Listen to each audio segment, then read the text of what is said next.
All right, hello everybody. My name is Dr. Nguyen Tran, and the whole purpose for me to create my YouTube channel for many years is people keep asking me, why don't you make video and share this stuff? And I think a lot of these, what I'm about to tell you guys is common sense, and it actually is nothing new. It's out there. It's just people are too busy to think about it. But because I'm in the field, I deal with this every day, and I think it's just this video are more like a reminder. But then when I actually watch my video, sometimes it looks kind of boring because I'm just standing there and look at you guys and tell you guys stuff, and it remind me of the day in school, lecture. You know, people hate lectures. So I try to be more creative and make something more casual. So today I'm gonna change the atmosphere a little bit, make it less intense for me and for you guys, and hopefully it's more fun. So after this video, if you guys had any comments, please give me feedback so I can improve. And if you like more of these, let me know, so I'll start more. So today is an interview. I'm interviewing JJ here. He is my videographer and also my patient. I met him to BNI almost a year ago. Almost a year ago, yeah. And he's a great guy. So it's not advertised for him, but he do a great job. So if anyone interested in doing videography, wedding, thing like that, please contact him. Thank you. But the purpose of today's interview is I usually the opposite. I was the guy who get interviewed. So it's great to play the role of interviewer.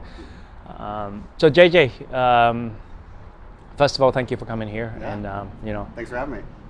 it's great to change the atmosphere, and today it's just more casually talking.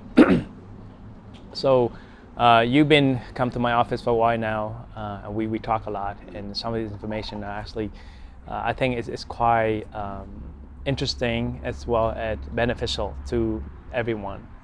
And the funny thing is, the more I talk about these things, actually I learn from it as well, and it make me remind myself and motivate myself more of why I do this stuff. It's not hard to be healthy. It's not hard to take good care of yourself. The hardest thing is make it a priority. Make it time for yourself. Sadly, we don't love ourselves as much. We care about everybody else, especially if you become a parent and you have children, and you start forgetting about yourself. And then now, I think the number one problem with what we are facing now in this country is job become our number one priority. Work is the number one priority. Even though in the past 3 or 4 years we deal with COVID, if anything we learn from COVID, our health is the most important thing. There's no guarantee that everybody will live, till you retire, 65, 80, 70. So you have to take good care of yourself. And this video, hopefully, it just put you in a more reminding of, why we're here and what the purpose of living and working so hard for. So tell me your perception about what do you think of chiropractic care in general before you come to see us, and then personally in what changed you, what impact. Yeah, absolutely. So, before I started to see you, it's kind of always a running joke amongst all of my friends of like, oh, my back hurts, I need to see a chiropractor. And like one of my friends had seen a chiropractor, and he was like, oh, it was great. He adjusted me. It felt so good. Like, you have to go see somebody. And I was like, okay, and it was always in the back of my head of like something I wanted to do and I should do. But I guess I never really realized at the time the importance of it. And honestly, like, especially when you go online, like, especially like on Reddit and some of the, certain areas, like, they're very, very critical of chiropractic care and very critical of really like all of like the Eastern medicine, right? Like very like just, if there's not all the science to prove it and all of these FDA approved studies, then it's not real, is like a lot of where the internet feels. And so I was very nervous to come see you because on some one hand, I've had people say, oh, this is amazing and it really helped. And on the other hand, I've had people, you hear stories, but you never know somebody, but it's always like, well, so-and-so was paralyzed, or like all this like crazy stuff. And so, honestly, like it was great that I happened to meet you when I did. And I'm really glad that we met through BNI, but I was a bit nervous when I went to go see you. And, I was excited to come in and do video for you. And I think like in my business, I wanted to kind of branch out into doing more in the kind of healthcare industry. I think that's a great opportunity for my business. So I was like, all right, let's explore this and see what happens. And I think number one, what I really appreciated was how right off the bat, you were like, I'm going to treat you. Like, it wasn't about like, we talked a little bit about your goals in your video, but you're like, I don't want to do video yet. I want to treat you. Like, and you really wanted me to experience what your care was like and what it meant, and really start to learn and understand, so I could actually make videos that made sense. Because I realized once we started doing video that if we hadn't have gone down that path, I never would not have been able to actually achieve what we wanted to achieve, because I didn't really understand your world. I didn't really understand all that. So before I came in, I was definitely a bit nervous, and I think that there's a lot of those areas of, chiropractic care and acupuncture and cupping and different things that there is maybe not a lot of the, FDA approved scientific studies that say 100% definitive, yes, this helps. So, I was nervous. I didn't really know. I was maybe doubting a little bit, but, my first impression right off the bat was how, you sat down, and I spent more time with you in the initial consultation than I've really spent with any doctor ever in my entire life. I mean, I've had, multiple surgeries. I had my shoulder repaired. I think I spent 2 minutes with him as he explained this. I literally had to be like, hold on, I get it, I need surgery, but can you walk me through what you're about to do? So it was very comforting and very weird at the same time to have someone actually sit down and take the time to explain, here is everything that we do, and here is why all these things are important. And so I think immediately you did a great job of putting me at ease of hey, I know you don't understand this. I'm going to spend the time to make sure you do. And we're not going to do anything that you're not comfortable with, but here is why every step of the way that all of these things are important. And so that, immediately kind of helped me relax and feel comfortable with it. And then, I was definitely a little skeptical of especially cupping and acupuncture. I'm like, this seems weird. I don't see how this helps, but all right, we'll give it a try. And I remember leaving the first appointment being okay, I'm still in pain, but I have more energy, right? And I remember you were telling me about how, the acupuncture, it's all about, it's about energy, and it's bringing energy up. And I remember leaving being that was weird. I just kind of laid there on a table for 30 minutes, but I feel like I just had a cup of coffee. This is that was kind of strange to me. And so then I came in a couple times. I was a little surprised when you told me, yeah, you should be coming in 3 times a week. And I was like, how am I live 30 minutes, 40 minutes away from you. How am I supposed to make that work? Which I'm sure you get all the time from a lot of your patients. But I think hearing a lot of those analogies of you explain that how often you need to come in depends on the damage and the maintenance your body needs, just like a car, right? A Honda Civic that you drive to work and back needs way less maintenance than a race car. So, depending on how much mileage you put on your body, depends on how much you need to come in. And I also really appreciated that you laid out a treatment plan. Day one, before we'd even really looked at x-rays or anything, you said, here is normally how it works. Now we'll tweak it a little bit once we get more data, but because I've heard the stories of the chiropractors who go, okay, you need to sign on to a yearly agreement, you need to prepay, and you're going to be coming to see me 3 times a week for the rest of your life. And I was sometimes it seems like there's a bit of a money grab in some of those areas of let's get the subscription model and lock them in like Netflix, where they're just paying us every month. And so I appreciated that you said, well, yeah, you always need to go to the dentist, right? So you're always going to need to come see a chiropractor, but the frequency depends on the damage and the mileage you're putting on your body. So, after the first couple treatments, and I was like, wow, I'm feeling better, I'm moving better, this is really interesting. I really started to kind of come around, and I remember talking with my wife about it, and I was like, I'm not really sure still how I feel about all this, but everything he said has been very accurate and very true. And so, it's kind of reached a point now where literally my wife and I joke. They're like, well, if Dr. Tran recommends it, we're doing it. He's never steered me wrong, no matter how, I don't know how I feel about that. It sounds at first, everything you've recommended from the treatments and the physical rehab to the, to the cleanse that we did, everything that you've recommended has 100% worked for us. We've seen improvement, and we've seen, an impact, a positive impact on our lives that at this point, it's funny. I literally have talked to people about how, yeah, my chiropractor recommended a cleanse, and they're like, what now? Your chiropractor, your spine doctor recommended that you do a cleanse for your gut. That doesn't make any sense. And I'm like, well, it actually does though. Nutrition plays such a big role in it, and everything works together. But in this country, we're so trained to say, well, everything's different. You know, you see the hand doctor for the hand, and you see the wrist doctor for the wrist, but there's no, well, wait a second, that's all connected. Maybe that issue could be related to other things. So it's been really a mind-opening experience and has very much changed my whole perspective on what health is. And I look at you as so much more than just a chiropractor, as really someone who kind of advises me on all aspects of health in my life, which is amazing to have. Knowing someone that I can ask, hey, what type of shoes should I wear? Or what do you recommend that I'm on a long video shoot, what do you recommend I eat today? Like those, like someone I can ask all of those questions and you can give advice or say, hey, I'm not the expert, let's go talk to so-and-so about it. Like, is this amazing to know I have that in my corner. Awesome. Yeah, so that aspect of it, but let me talk more about, because remember when we talked about when you first shooting with the video and your hands and how you carry things, how is the rehab affecting the way you do your work?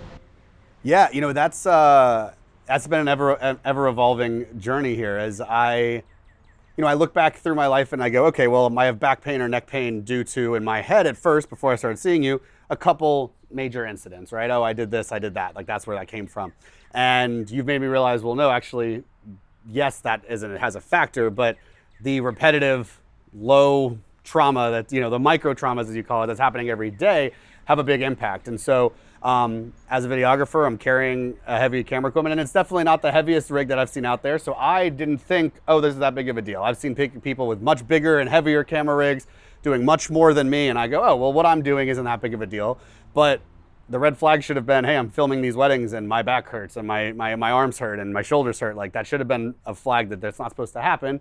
But I just wrote it off and assumed that's what happens as you get older. And so working with you has been great because not one, you've been able to help actually, you know, ease some of that pain and understand how do I rehab it, and then when do I do treatment to recover, but then also when do I need to be exercising and doing physical rehab to get stronger to help prevent those issues, but also understanding that the ergonomics of the gear I use matter immensely. And so everything from the, you know, cushion that I use on my chair now when I'm at my desk for long days, to understanding that I need a way to get the weight of the camera from off in front of me so I'm not like this and I'm standing up straighter, and getting a belt and getting a shoulder harness. And so it's been great to like learn how I can do this to take care of my body, because especially in the video production industry, everyone I know who has been doing it for years has had to step back from the hands-on role because of the damage they've done to their body. And so it's been really nice for me to go like, okay, like I am doing something to help prevent that. And sure, doing this repetitive every day is going to cause some damage. There's no way around it. But how do we minimize the damage as much as we can? And then how do we make sure we're recovering the best we can to have as long of a career as I want, so I don't have to be forced to be not the one holding the camera anymore. So it's been really nice to learn that, and it's still an evolving journey as I'm trying out different stabilizer rigs of how can I get more of that weight off of, you know, onto my back and onto my hips and into places where it's designed to hold it better. And then finding that balance between, okay, this rig is great, but it's way too big and bulky. I can't move around a 600-person wedding if I'm Dr. Octopus with all these arms, right? So it's been fun for me to learn more about it. And I'm also way less hesitant to spend the money on it. I mean, 4 years into my business until I bought a cart to push gear around, because I was like, I want to spend all my money on equipment. I want a new camera. I want microphones. Like, so now I go, okay, well, $1,000 on a rig that's going to protect my back. Cool. Like, let's do it. That's well worth it. That's going to pay dividends on the long term. So it's been nice to see the change of mindset that you've helped me have, on top of the actual knowledge of understanding how the damage I'm doing and how do I help prevent it. So it's interesting when you say that. It just reminds me of something. You see, when you talk about the equipment, right, and you realize how important it is to your body, then you are not hesitant to spend the money. But the thing that we always forget is, without your body, would the equipment make any difference? Yeah. You see what I mean? So we always forget that we do need to spend money on your body. Your arm, your leg, your head, your spinal, your nervous system. Your body is equipment, is a tool that make you money. But we always forget to spend the money on it. You know, like most of the tool, like you spend $1,000 easily, right? But think about it, when last time you went to a massage and it's like $200, you're hesitant, you're like, oh, maybe I shouldn't do that. Yeah. And that's the thing that I'm struggling with. Because your most important tool that you ever own is your own health and your own body, mentally and physically. So that's why I'm glad that you get that point. So tell me, what is your aha moment during this journey for the past, let's say, 6 months that we're working together? Yeah, absolutely. So one last comment before I move on to that. It's funny because my wife and I have spent a lot of time focusing more on our finances too, right? Like it's been nice, this whole journey of like, all right, well, we're getting our health together, let's get our finances better together. Like let's focus on improving ourselves in all aspects. And what that just made me think of is we have a line for auto maintenance, for maintenance on our cars. Why is there not a body maintenance line, right? Like, there's a catch-all for health maybe, but normally that's going to be like, all right, cool. Like we throw the gym membership in there and that's it, right? Like, and so why do you not budget every month for the maintenance on your body if you're budgeting for your car maintenance, right? Like it's just, anyway, something that just kind of clicked as you were saying that. So yeah, I mean, in terms of big ahas, like, I mean, there's a bunch of them, but like, I think number one was just the idea that like the quality of your food really matters. You're always told you want to lose weight, it's calories, right? Like just cut calories. Everything. If you want to make it simple, it's calories. And you get into, your macronutrients, and sure, we want to break down those macros better. But like what I've been finding, and what I've really learned from you is like, well, it's the quality of the food that matters, right? If you're going to get fresh food versus food that's been frozen or sitting out, like how much nutrients is in that? And I mean, you can share more about the story you were kind of telling me about how an apple, I want to say this is correct, an apple in Japan costs like what, $40 or something crazy like that, because they cut all of them off and there's just a couple of them, so they get all the nutrients in it.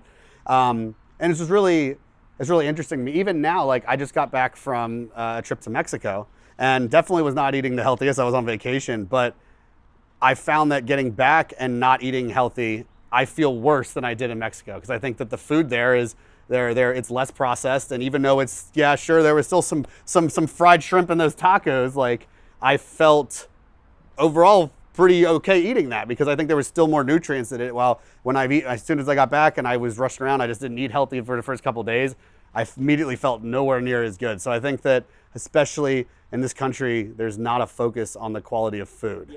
Yes, and you see, so I also realized something like this, not just you, but quite a few of my patients have mentioned that when they travel the world, they, even to the poorer country, they actually eat better and they have had less problem with bloating. Mm-hmm. And when they come back here, they have, and here's is my view of the problem with our gut and bloating.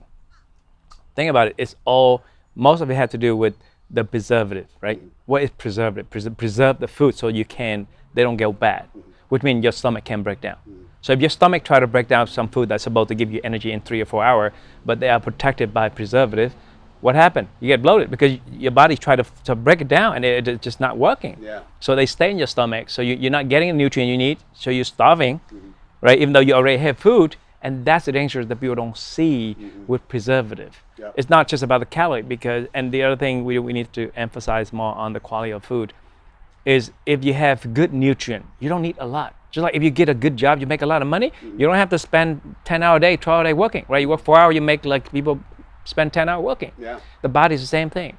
That's why it's more expensive. And same thing with vitamins. People say, Dr. Tran, if I eat well, I don't need vitamins. Yes, you absolutely right. But what is well? How well? So how do you know how much your food you eat, how much you get from it? If you have gut problem, you have stomach problem that doesn't absorb right, and your food have all this preservative, and also, even if the food doesn't have preservative, like say the vegetable, the broccoli, the apples, the berry, if they're transported from far away, by the time they get to your destination, by the time they get to our grocery store, they already lost 50-60% of the nutrient. And by the time we get to our house and on our plate, how much nutrient is there? So most of the time, you might think you eat like 30-40 calories, but it's not a calorie that matter, right? It's how much those calories, that nutrient in those calories that actually count. Just like, you go to Vietnam, you spend $100, it's 2.3 million Vietnamese money. Right? So if I bring that 2.3 million here, I pay you. Oh my God, that's a lot, right? It's 2.3 million. So calorie is 2.3 number, right? But it's not dollar, it's Vietnamese dong. It's like peso in Mexico. So even though the number look big, the quality is not the same. Yeah. So the food are the same thing. It's not how much food you eat, it's how much of the food you have, how much of those are good stuff. So when your body don't have good stuff, but think about it, when you eat an apple, right? If the apple has certain vitamins in it, then you only eat one, it gives you enough vitamins to work throughout the day. But if the apple doesn't have any vitamins or very little of it, then you have a ton of sugar. Yeah. And then you have to eat 2 or 3 or 4 to replace the amount of nutrient you need. Yeah. Now, Absolutely. and it's not like your body can say, hey, you know, I need vitamin C, vitamin A, vitamin D, right? They can't just text you or send you a message or a notification. The most common thing happen is you craving for stuff. Now, besides sugar, it's addicted, so we don't talk about sugar. But how else do your body tell you they need stuff? Craving. You know, certain times you crave certain kind of food. Just like pregnant women, you know, usually they either despise certain kind of food they used to be able to eat, and then all of a sudden they get pregnancy and they don't like that, or they're craving something else. Because the fetus needs a certain amount of type of vitamins, mineral, or whatever food that they're looking for. And that's why the quality of food is so important. So if you get good quality, you pay more, but you pay somebody to take the trash out. You take the clean. Instead of you pay less and then your body pay the price by keeping all the trash. We are not a trash can, hopefully not. So that's one of the things that I keep telling people to select food. And it is not easy because it's not cheap. But budget-wise, if you can make it like say, okay, instead of paying the hospital, pay the doctor, you know, how about I put aside this amount of money for my food, my massage, my vacation time, thing like that. And you get a good point there. We have the budget for our health. Yeah, absolutely. Absolutely. You know, you bring up an interesting topic, I think, going into now supplements. That was another big takeaway for me, which is this idea that supplements are not medicine, they're food, which has always been like, you know, in the back of my head, it was always like, all right, I'm getting sick, let's take some vitamin C, right? Like that was, I always just viewed it as, well, it's just a maybe slightly more natural medicine to help fix a problem. And then I remember, you know, like day one, you were like, here's some omega-3. I want you to take 6 of these a day. And I was like, excuse me? And then I remember I had to laugh, especially knowing you better now. You looked at me and you go, so no offense by this, but look at you and look at me. Why do you think that you should take the same amount of omega-3 as me? And I was like, okay, fair enough. That's a good point. And you were like, you know, an 18-wheeler needs way more oil than a Honda Civic. And so, you know, and then I was like, all right, well, you know, let's see what the whole supplement thing is all about. And changing my mentality about it also has helped a lot. So instead of me being like, okay, well, I wake up, it's time for my medicine, right? Like you normally take your morning medicine, your evening medicine. Now I'm like, okay, well, it's time to eat lunch. Let's grab my supplements to eat with it, right? Because it's food. And so making that subtle change in my head has made it, one, a lot easier to kind of remember to take it. 2, on a side note, it helps with the fish burps a little bit with the omega-3. But also, I mean, I think it's a really important distinction there, especially knowing that I'm not getting necessarily all the nutrients I need out of a lot of the food around here, because it's a little bit, we try to eat as healthy as we can and try to eat as fresh and organic as we can. But that was another big takeaway for me, was just it's not medicine, it's food. And also here's the thing, people say, okay, vitamin doesn't work, right? It doesn't make sense, right? Yeah. Because the food you eat gives you the vitamin. So how can you say vitamin doesn't work? Yeah. Then that means we don't need to eat? Yeah. You see, but the only difference between the vitamin that into tablet is the extracts of the technically pure stuff that already came from the food. So normally when we eat the food, your body process and do all the work, and then they take out the trash and then extract out the goodie, and they give your body to work. Yeah. So these vitamins are supposed to skip through all that process already working and give you the good stuff. Just like, you know, you spend time dig out the mine and finally get the diamond, right? So the vitamins and minerals you get supposed to be like that. Yeah. But same thing, diamonds are not cheap. So same thing with the goodie from the food. Organic and healthy food are not cheap. So how can you get expensive goodie from cheap food? Yeah. It doesn't work. Yep. Because the quality of the food they use to make have to be high quality, and which high quality is. When you say a lot about people saying, oh, it doesn't work, you know, that's, I think, something that's also been interesting for me, is like, it's not like when you're feeling better, you magically like feel like, there's not like this like good euphoric feeling, right? Like I think a lot of people, I think especially with the, you know, the opiate epidemic, they associate not being in pain with feeling good. where it's like, well, no, you just don't hurt. You just don't feel bad. So like, I that's what I really like. Another thing I've noticed, which is like, well, when I'm feeling good, it's just that I don't notice that I feel that I don't hurt. I don't hurt. I don't feel bad. And so I think that like, when people say, oh, it doesn't work. Well, are you just not paying close enough attention to the fact that the ailments that you had kind of are phasing out, going away? They're not as noticeable because it is working. It's just maybe not what you're expecting. Because it's all about perception, right? Mm-hmm. So like you say earlier, a lot of people thinking of vitamin is drug, is medicines. Yeah. So when you take medicine, you expect that something in your body, let's say the pain, the discomfort had to be eased, but it's not, it's just food. So like say, just like you have expensive gas in the car, you won't notice the difference right away if you go slow. When you go fast, all of a sudden the car actually pick up faster, or you freshly change your oil, your gear shift will be quieter. But a lot of those, it takes time because you get so used to taking painkiller that within a minute you should feel the change. But if you eat junk for like say many years and all of a sudden you start eating healthy, taking vitamins, it takes time to take all those junk out first. And then when your body slowly replaces the bad stuff with the good stuff, then you start slowly run better, which means you have to look at, okay, after 2 or 3 months of taking vitamins, how my sleep quality, after exercise, how fast do I recover? After a long day, how my sleep. So those are the things you should look at, more functional side. But like I said, it's not something that can, just because you take a good thing doesn't mean the bad thing in your body is not there. Especially with fat. Fat is storage, right? So when you eat something and your body don't use it right away and they have excess, they convert to fat. So a lot of time when you start losing weight, what the fat that stores some bad stuff that can be years ago, if actually it's actually melting out right now, it can also bring bad stuff to the body. So eating, changing, dietary take years. And that's why, remember we talk about small change make a big difference, but also it takes time. It's the same thing with chiropractic treatments, acupuncture and cupping. Doctor of chiropractic doesn't fix your body. We help your body fix itself. Meaning you have to get good sleep so your body can do the fixing, but while your body does repairing and fixing, they have to have good vitamins and mineral and good nutrient. And that's why they call natural, because naturally your body do the work. We just help them in the process. And especially with chiropractic care, the most miscommunication or misunderstand of chiropractic is, okay, if my neck stuck like this, I have scoliosis, you go and crack, and everything just go back straight. No. We move the joint. We adjust your joint, meaning your joint is overused from sitting, so the muscles locked it up and tight it. So the joint doesn't move, your disc get dehydrated without movement. So we, at a chiropractor, is create movement in your joint so that your body can actually go in and repair the damage inside the disc. But if you have poor posture meaning some muscles too long, some muscles too short, some muscles too weak, just with adjustment, we're not fixed that. And usually for people to get from normal, healthy posture to poor posture, it takes years of, misuse.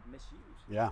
And so why do people think that they'll be able to fix them in a single, you pop, and they're back to normal? And I think that's like a lot of what contributes to a lot of the misinformation around chiropractic care is, some of the big, like, YouTube channel, like personalities, or some of the videos you see online. I remember years ago I saw a video of this guy who was like a hunchback. He couldn't stand up straight, and he went and saw a chiropractor, and he massaged him and adjusted him and was able to adjust it. And at the end of the session, he was able to stand up straight again. It's like, that's amazing. But what they didn't talk about was how I'm sure there were probably months, if not years, of physical rehab he needed to maintain that and actually be able to recover again. Cool, you were able to unlock the joint, and that is a very miraculous.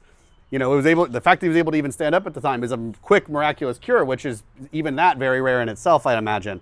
But then they don't talk at all about how he wasn't just walk away and I'm fixed and I go back to my normal life again. Like, I'm sure he was in a ton of pain and probably had a lot of rehab he needed to do to get back to that point. So I think there's a lot of kind of disservice done by trying to make it seem like it's this magic pill, if you will, when as you've said, like, this is a long process. And even like for me, I remember talking with you about some of my frustration about, like, I'm trying to lose weight and I feel like I get stuck in this path where I eat healthy for a while and I don't see a change, and then I kind of yo-yo back, and you're like, well, how long did it take you to get this way? Why do you expect to be able to lose weight like that immediately if it took you years and years and years to build this up? And I remember you telling me, like, you need to look at your weight loss as a 2-year plan. Like, that's 2 years is the time frame, at least 2 years is the time frame you should be looking at, and how many small decisions can you make in that 2 years to slowly get yourself there. And that really has helped me kind of change my mindset on it.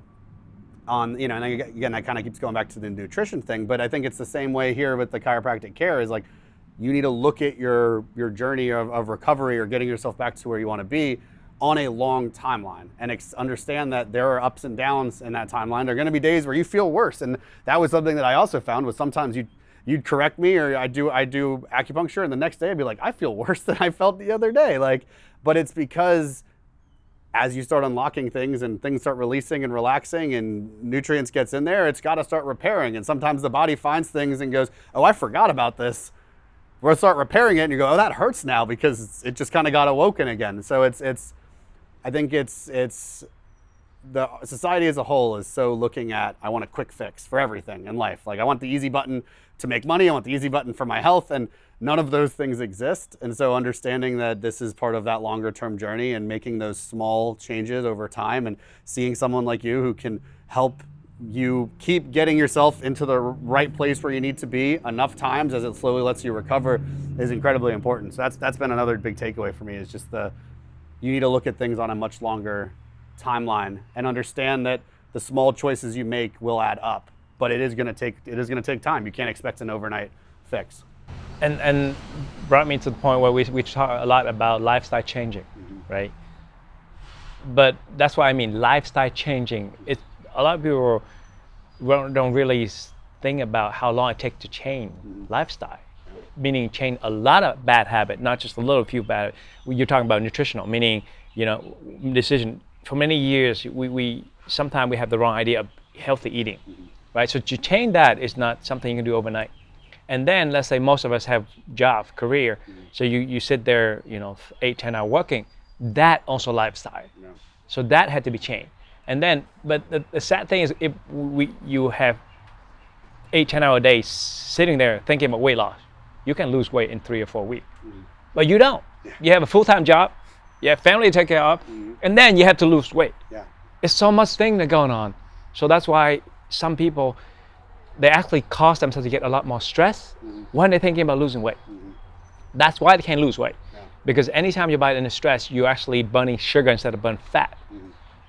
So that's why I told you from the beginning, give yourself 2 years, but also make small change every day, but you have to stick with it, and then what you did first talking about, so one thing you tackle at the time, do a little, park far away, walk a little bit more every day. So let's say every day you take 100 more steps, right? That's like 800 steps a week or 700 steps a week. And then let's say if you eat a pizza, donut every, the week, because one of my patients say, I love that. So, oh, well, then let me have it now. Have a week. But a small thing like that. And then as you get better like that, then you slowly cutting back more things. But you have to be aware of what you do every day that affecting and make your life shorten. That's the drinking, the food, the sitting in the traffic, the spend time on computer, how well it wears my screen. Every little thing. Yeah. But we can't, and that's why sometimes I feel like I overdo it to the patient, is overwhelming information. Because I have so much I want to make you guys aware, but then I think, when I talk all that, the next day came, they might forget 80% of it. And then sadly, not all. So that's why this video are for. Hopefully, somebody will watch it and say, oh yeah, okay, so I need to change that. The other thing that I noticed that is we waste a lot of time is on our cell phone. It doesn't matter. You have a few minutes off in there. Even I have patients come in laying down on the chiropractor table, getting acupuncture treatment, and within 20 minutes they need the phone. And I was like, come on, this is the only time you have for yourself, your body. You don't need the phone. But it's just a bad habit. Yep. You can't live without it, because you don't know what to do when you have nothing on your hand that you're supposed to look at. Yep. And it's including a lot of children, including my kid. What I'm struggling right now to find a solutions, because anytime I talk about phone, they get upset. And that also create more stress for the children. Yeah. And it could lead to depression because what they get so used to this is part of their life, and then you try to interrupt it. Yeah. And then all of a sudden you become the bad guy. Yeah. But then the problem is the parent, the adult are the same. Yeah. You're addicted to that phone, to social media, to be somebody have to click that like, button. Yep. When something's popped up, and I have to record it, it's so beautiful. I have to post it up. I have to show it all the world. And then but you don't realize you take the time out of your life to do that stuff. Yeah. And then all of a sudden you start living for someone else, because you get so many likes. All of a sudden you're like, if I do something people don't like, I should change myself. Yeah. So you actually slowly, it's scary. The scary thing is slowly you might lose yourself because of the social media. Yeah. And especially with young teenager and kid, because they're so confused and they're not sure where they stand. So the effect of the internet, of the peer pressure is tremendous. Yeah. Back in the day, I remember peer pressures only happened when you're in class in a team. Yeah. Now the entire world's watching you, looking at you. So yeah, that's a stress you don't need. And that's really tough. It's especially me. My very large majority of my business is creating content for social media, and the thing I kind of say in private, I don't really go out super publicly about it. Is like I'm not the biggest fan of social media. I think there's a lot of issues with it, with that, where people are getting addicted and they're looking, everyone's trying to be the person they think people want them to be and not actually be themselves. And so one of the things I preach all the time in my business is about is being authentic. Anytime you're creating content, you just need to be you. And I imagine that's even harder. I'm not a parent, but I remember being a kid and, my mom trying to make rules about the internet. And it's funny because, even to this day, I'm the one that gets a phone call about like, hey, how do I do this? How do I do that? Right. And like, it's hard because as you're in a specific generation, and the younger generation really gets to control and choose what becomes of that. I was in a presentation recently where it kind of got into a heated discussion as they were talking about VR and how kids are now being antisocial because they're not using VR. And the person was advocating that this is going to change the world. Like, this is the future. And a lot of the, boomer generation was like getting upset of like, we need to do something. These kids are spending all their time on VR. And, my response was, there's nothing you can do, because the younger generation gets to decide what that becomes. All you can do is try to instill the right values, the timeless values of spending time with people and being a good person, taking care of each other, and help try to educate them so they can make the right decisions. But if you come in and try to say, we're gonna set rules, we're gonna mandate it, they're gonna rebel. The same way when my mom tried to set rules for me and my internet usage. I remember she installed this app called Net Nanny. It took me 5 minutes as a 12-year-old to Google how do I edit the registry and bypass it. And to this day, she still doesn't even know what the registry is, right? Like, there's no way that an older generation can control the technology that a younger generation is born in and embraces. All you can do is just try to help educate them on the positive, but also the negatives of it, and help them try to make better choices. I think that goes for everything, like technology and everything in life. Like, I think that's why I'm really excited about all the work we've been doing together. Is like, how can we educate people to start making those better choices for themselves? Right. Like I said, we can't stop technology. And you see how fast they grow. But that's the other thing is, I think as parents we get too busy to keep up with the internet, with the advanced technology. And then, but the other thing is, by the time we get home, you're too tired to deal with it. So then you put on your frustrations. And instead of finding a way to compromise or work for both ways, we try to force our power into them, and then that puts more rebellious back. Yeah. And that's why I'm trying to, let's say, okay, I do 1 day or 2 day, and I call no tech days, where, okay, not just them, but the parents. And that's the hardest thing. You can't just enforce a law if no one is above the law, right? Yeah. So if you have a policy, no phone, that means you not supposed to use the phone either. Because if you use the phone and you tell them not to, it's not going to work. Yeah. And so I'm experimenting with it right now. But I think the only way to make this work is compromise. Well, it's funny because you bring that up, and I remember I was talking to another one of your patients who's a client of mine, and we were talking about you, about how what we really love about you is that you actively lead by example, right? You're not in there telling us to eat healthy and then you're outside chain smoking cigarettes in between patients, right? Like, we really love that, like, you are actually like leading by example, and it's not a do what I say, not as I do type of situation. I think that's what a lot of parents, and I get it. It's stressful. You have kids and you have a job and you have all these different things going on, and so you want the kids to be healthy, but also you just want that dopamine hit. You want to go relax, right? But I think if you want your kids to take that action, you have to lead by example and follow those same rules. Because if you're trying to tell them it's for your own health, but you don't follow that rule, then they're not going to believe you, and they're not going to want to live a healthy life because they go, well, mom and dad aren't doing it. Why would I? So I think that makes a lot of sense. Because the scary thing that I realize now is after I have 4 children, is they do what you ingrain in them. Just like being parents, right? Nobody teach me how to be a parent, right?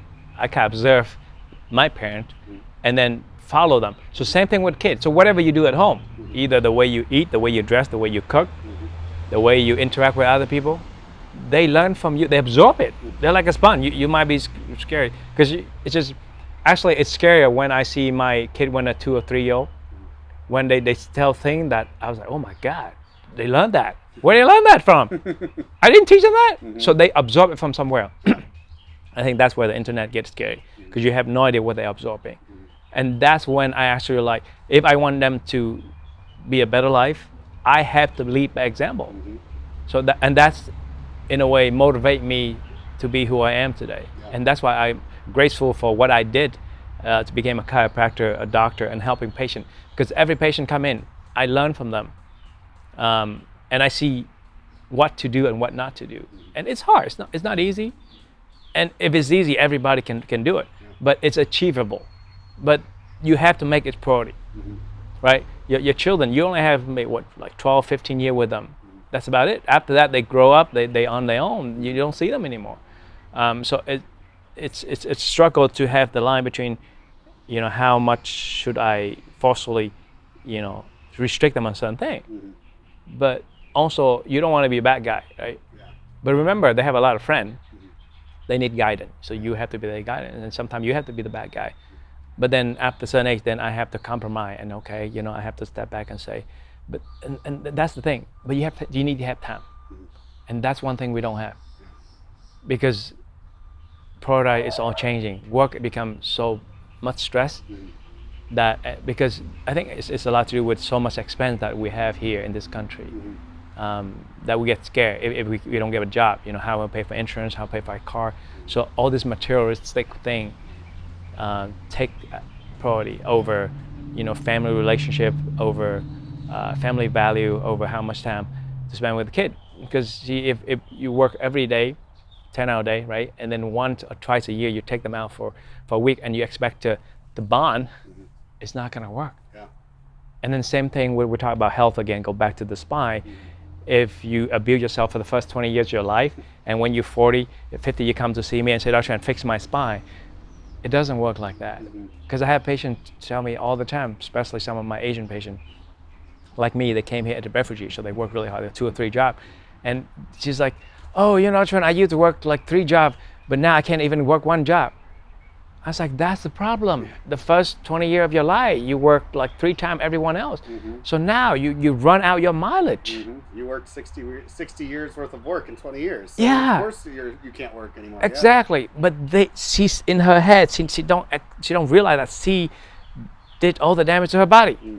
She's thinking somebody up there is give her the bad body, or she's unlucky. No. Everything happened to your body. Most of the time, we did it to ourselves. We just don't think about it, don't realize that. Even some of the genetic diseases, some genetic disease that you have, your body is weaker, but until you do something bad, accumulate enough bad stuff, the problem never trigger. Even genetic, I noticed over the years that even some autoimmune disease, it doesn't affect you until you're in your 30 or 40. Why? Because your body has so much stress in those years, and you burn them out so much that your body's out of control. And that's when the little thing came into a big problem. And you can see most people that I have allergy, other people are really stressed out. And same thing with people who have trouble losing weight, are the one that doesn't have time for themselves. So every day I'm trying to remind myself, okay, I'm angry about this, or I'm mad about this, is this worth my life? But same thing, you have to remind myself that, okay, everybody get angry from time to time. Everybody get stressed out about time to time. Everybody worry about time to time. But maybe it's a good idea to write it down, all your worry, and look at these worry and say, which one can I change? Yeah. And which one I cannot. And it's not easy to say, okay, I just shut it off and say, oh, I'm not worried about it anymore. No, you have to learn. That's what meditation is all about, right? That's what slow down and take time for yourself. Like we're drinking a cup of coffee, right? How many people actually go to Starbucks, sit down, have a cup of coffee, and actually enjoy the taste of the coffee? Yeah, right. You got drink, and then you're on the phone, like thinking, watching, like a follow the world, right? Okay, what am I gonna do next hour? And I learned a lot of that from PT, physical therapy. A patient come in and do PT, and their mind not there. They do it for a week, and I came back, and they look at this as like, oh, you never should this. I was like, no, I did. I showed you that last week. No, I didn't, because they never register that. Yeah, ever since you told me that, it's been that's been kind of like my trigger. When I come in to do PT and I go, I don't remember doing this, or what did I do last time? That was my trigger to like, okay, I wasn't aware enough of what I was doing. I need to focus more on what I'm doing and not let my mind wander, because it's something I never even realized, right? Like, and even some of the exercises that I do in your in your practice when we're doing PT versus when I've done them at home or at a gym or something, I was like, wow, this is so much harder to do in here. And you're like, yeah, because you're taking your time and you're focusing on it. When you're at home, you're probably thinking about a million other things. You're just going through the motions. Like, you're probably not doing them right. You're not triggering the right muscles. But it's funny, ever since you've told me about how you've had patients come in and they go, I don't remember doing that.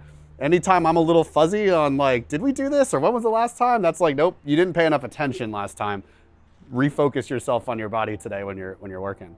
And I think that is the key to a lot of injury when you work at the gym. Sometimes it's interesting. Have you ever had the experience where you get on the car and you drive, right? You instantly go wherever you usually go, yeah. And it's like, oh crap, I'm not supposed to go there, right? So same thing when you go to the gym and work out. You just go to, and then okay, I do chest today, so you do let me go to 12. So you just pump your body, but you're actually not there and thinking about your body and appreciate your body and respect your body. Because what do you mean by respecting the body, right? Like I'm talking to you right now and my mind's not here, that's not respecting you. Absolutely, yeah. So when I do my dumbbell and I'm thinking about my body, that's not respecting my body. So all it takes is, you were saying something and you're not paying attention. Oops. You see, because you're not 100% thinking about what you're doing. Yep. So your body's not activating the muscle that needed for you to do certain movement. So I think a lot of weekend warrior, a lot of people that play, have quite a few patients now injured from pickleball, because not train themselves well enough. But also sometimes when they're playing these things, it's just intuition that allow them to move, but they don't think about what they're doing because they were maybe distracting talking or thing like that, and the body is not there. So same thing with working out. Take your time. It's not how many exercise you do in that day. It's how well you do each and every one of them. And same thing with eating. For us, for your stomach to digest, you need to have blood and oxygen and all that. So after eating, you should take a 30-minute rest, not do anything, just sit there, walk around, do something, so the stomach can do the work. You're supposed to feel sleepy after sleep. So, if you eat a lot of carb, you might feel sleepy. If you eat more protein, it's good for you. Well, yes and no. Your body needs a variety of things. But it's okay to feel a little sleepy and tired after you eat because your stomach needs to work. So that it's like if you can take an hour lunch, then eat the first half hour and the other half hour just walk around, let your body do the work and then go back to work. Because eating is eating. Because just like when you harvest, you go out there, you harvest, but after you harvest, you have to take the thing and then process them. So your stomach, same thing. Just because you chew something, put down your stomach, that doesn't mean your body already get the nutrient. Yeah. It takes a while for the body to do all the digestions, and then you get your good nutrient, and then you go back to work. Yep. So we do a lot of talking today. Yep. Is there anything else that you want me to talk about today? Or? I think I feel like I've spent a lot more time today talking about more like, I guess in terms of like biggest impacts on my life. And I think through, you kind of asked me like, what are some of my big ahas, right? And I think, the majority of them, even though the reason I went to see you was because I was like, oh, neck pain, back pain. A lot of them have just been on this overall, like, how do I live a healthier life? And I think that's what's been really awesome having you in my corner for, and having you as a resource, was that, it was so much more than just let me go and see why my back hurts, see why my neck hurts, and understanding how everything works and how everything communicates through the spine, and then how, really overall everything is so important. And I think that, like, the biggest takeaway that, if I had to kind of give one takeaway out of everything, is that I always thought that, like, everyone has these, like, ideas in their head that have been ingrained in them since they were kids, right? And one of the things in my family was that all the Gagliardis are overweight. It's just everyone in the family is. And that's true. And because I said it, it became true, right? And so for me, a lot, it's like, okay, well, how do I work on changing that? And I look through the generations of my family, and everyone's been finding ways to get somewhat better and being healthier in one way or another. And I'm like, okay, well, how do I keep expanding upon that? And I think what it really comes down to in anything in health is just taking those small little baby steps. That mutual client I talked about earlier gave me a book called Kaizen, and it was all about, it's the Japanese term for how it takes one step to walk 1,000 miles or 100 miles. And so that idea of, like, what's the one small thing that you can do? And in the book, they gave this example of this woman who was so stressed out. She was super stressed about her weight, and she couldn't lose any weight, but she's like, I don't have time to work out. And all the doctor said was, what I want you to do is spend 1 minute a day marching in front of your TV while you watch the news. Like, that's all I need you to do. Just 1 minute a day. In 30 days, she came back, and did she lose any weight? No, but now she went, oh, I can do more. What else can I do, right? And so as much as we want these quick fixes, finding the smallest little thing that can just get you down that path starts to unlock the neural pathways to do more. And so, like, as much as I was like, I want to make big steps, I want to do this quickly, I've realized that when I've started doing the small things, making the small little rules where I say I don't eat in my car anymore, something small, or I park further away so I get more steps, those in itself aren't making a massive difference, but it's starting to get me thinking about it more and more and more. And now I spend way more time every day focusing on how I can live a healthier life and what can I do to make sure that I'm as healthy as I can, I'm taking care of my body, and I can live as long of a life, not just a long life, but a long life that I can actually enjoy. And so I think that, like, my big thing here is just, thank you for being such a supporter of me and helping me understand all of that and how it's all connected, and how you don't have to make this massive, big change in life, because if you try to do that, you're probably not going to fall through. And that's why you get those yo-yo dieters. But just pick the small things that can make a difference. And then after you've done that for a little bit, what other small thing can we add on? And how do we slowly let that snowball until it becomes this bigger thing? And you're a much healthier person than you were 6 months ago, a year ago. So I guess for me, just as a thank you for everything that you've been able to do for me, and also my wife, and helping us just understand that it doesn't have to be this big, intimidating thing to live your healthier life. Like, yes, you've given us a ton of information, and sometimes it's a little overwhelming, but it also goes, that's great little nuggets that at some point in the future, I'm going to be able to pull from. And that's what we found. Like, the little things. We'll be at the market, we're going to buy some food, and we go, oh, you know what? Dr. Tran said something about this. We should probably buy this instead, right? Like, those little things that maybe at the time we weren't in a position to take action on, later have now manifested in ways that we've been able to improve and live a healthier life. And so, mostly just want to say thank you for everything you've done and helping us, and your continued help, because I'm looking forward to keep improving my health, and also looking forward to finding ways to help you share this with others, because I've become so passionate about what you're sharing and how the world needs to hear this, right? And so, I want to add on everything he's always said at the end of his videos, like, please let us know what content you want, because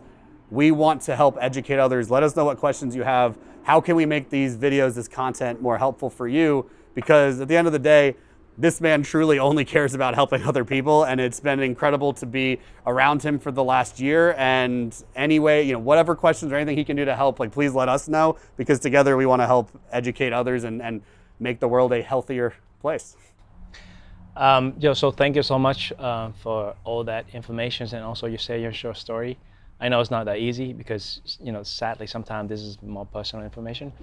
But also, I really want to thank you for helping me out as well, learning more about the internet, more social media. And I realized that I think some of this information I repeated over and over again many times. But like I said, because it's so much information, so I hope if I talk enough time, it become intuitively for you and for the patient as well. It's like, man, I talk this a lot about this. Yes, but that's how sometimes, that's what it takes to learn something.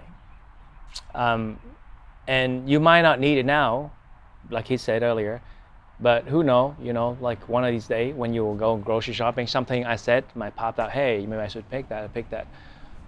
So if I get too boring, let me know, because it's actually hard to make healthy information interesting. So if you guys have interesting idea, please do not hesitate to share with me. Every day we try to work better, strive to be healthier, but also make ourselves more fun, more laugh, more smile, because life is short, you know. We don't have too many days, too many years. So, whatever I can do to contribute to you guys getting healthier and better living, let us know. Yeah.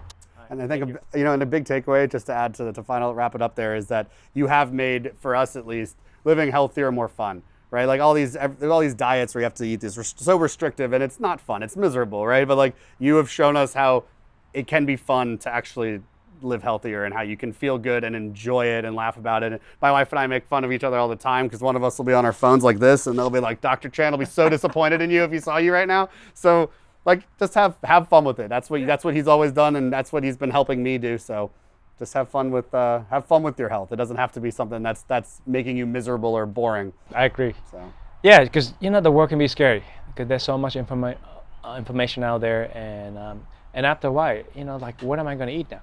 You know, they say it's good one day and then it's bad one day. Also, use your common sense. You know, actually just sit back and think about it. You know, I mean, most of you have some kind of answer in yourself, but you never have time to actually think about it. So I hope you take what we talk about today and put in your situation and see if, you know, it makes sense to you. All right, everybody, until the next video, let me know if you have any particular topic that you want me to cover, but I will find more people to interview, all different field of either healthcare, dentistry, engineers, and then we'll see different people have different perspective of health. And I even think about different culture, you know, about health and about eating. So hopefully this will give us more idea of healthier living. All right, that's it. Thanks, everybody.